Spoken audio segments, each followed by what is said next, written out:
Hey y'all, I just wanted to check in with you guys. It has been 10 days since white supremacists from all over the country descended on my little town of Charlottesville, Virginia, to preach hatred and bigotry. And it has also been 10 days since my husband and I went downtown to be part of the counter protest. We wanted to show up and face down that hatred with love. We joined the Quakers and the Buddhists who were there in the park in the middle of all of the chaos, and we all sat together in meditation to do just that. And that is an experience that I am never going to forget. I had a white supremacist yell at me. I was wearing a peace and love t-shirt, and he yelled at me and called me an effing hippie.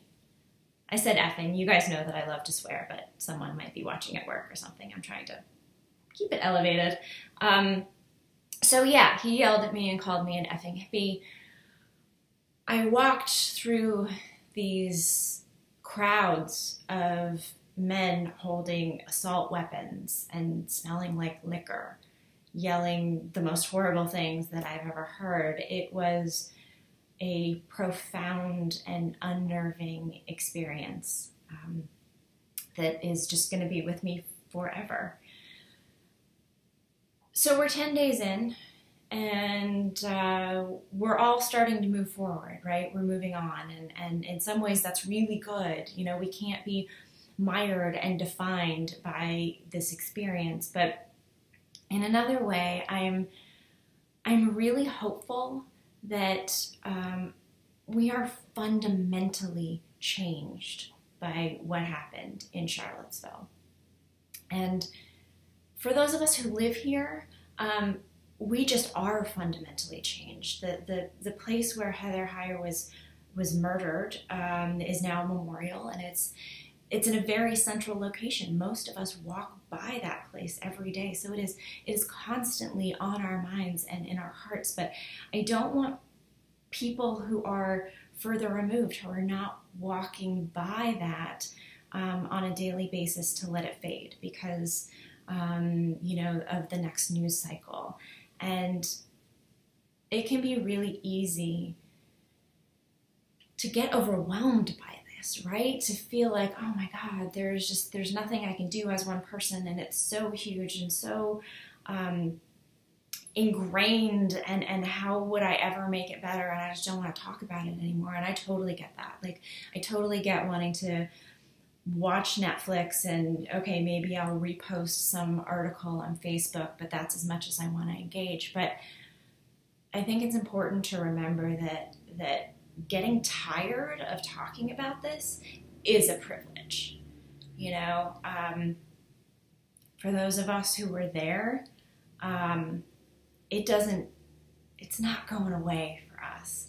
And for those people, many, many people who deal with hatred and bigotry on a daily basis, it doesn't go away for them either. So it's tempting to want to stick your head in the sand, but that's not going to be what makes real change.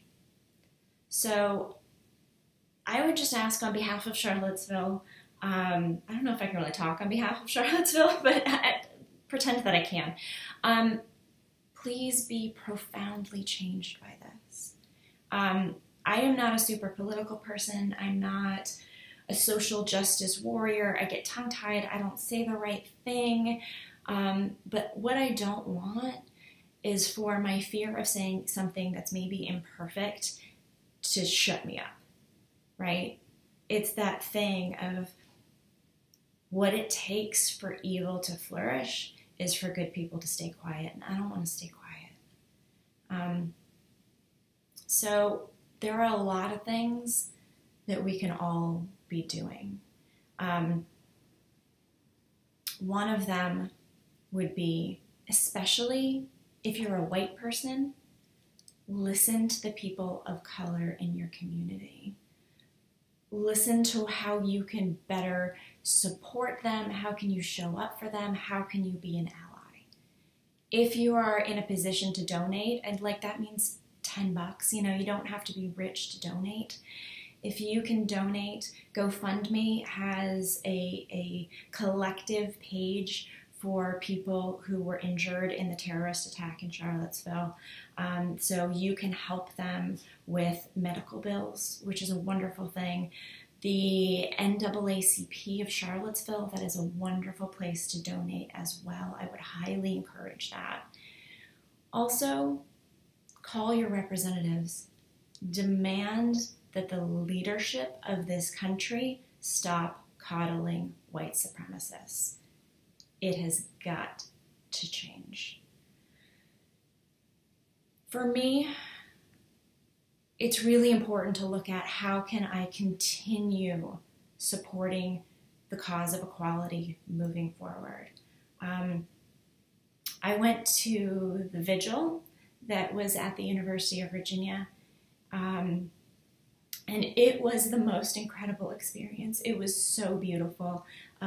Me and a couple thousand of my friends showed up with love and candles, and we sang songs, and it was an incredibly, you can tell it's a little bit emotional still for me, but we arranged it without social media, right? We just texted each other. We showed up at our neighbors' doors, and we all came together to show that we want to move forward. We want to be better than that. And so I'm continuing to go to the rallies, to go to the vigils, to go to the community meetings, to talk about how we move forward from here. And it's not always easy to do that, right? I have social anxiety. I do not like being in these places that are crammed with people. And we are always warned that there could be violence, right? That's why we planned it off social media, that vigil, because we don't want white supremacists to show up. We don't want violence. But there is always the threat of that. And so I've started a new habit. When I go to these things, I always write my husband a note before I go, just telling him I love him, and I hide it somewhere in our house. Because we're living in scary times, and I'm not 100% sure I'm coming home from those things. But I don't want that fear to keep me from doing the thing that is right. So I don't know what is the best way for you to engage, but I just suggest you start thinking about it. Maybe you have been thinking about it. Maybe you're out there doing that, and that's awesome. But continue this. Don't let it get lost in the news cycle. Stay fundamentally changed with me. Okay, thank you so much for listening. This little community of ours is incredibly meaningful to me, so thank you. Take care of yourself, take care of each other, and I'll talk to you soon.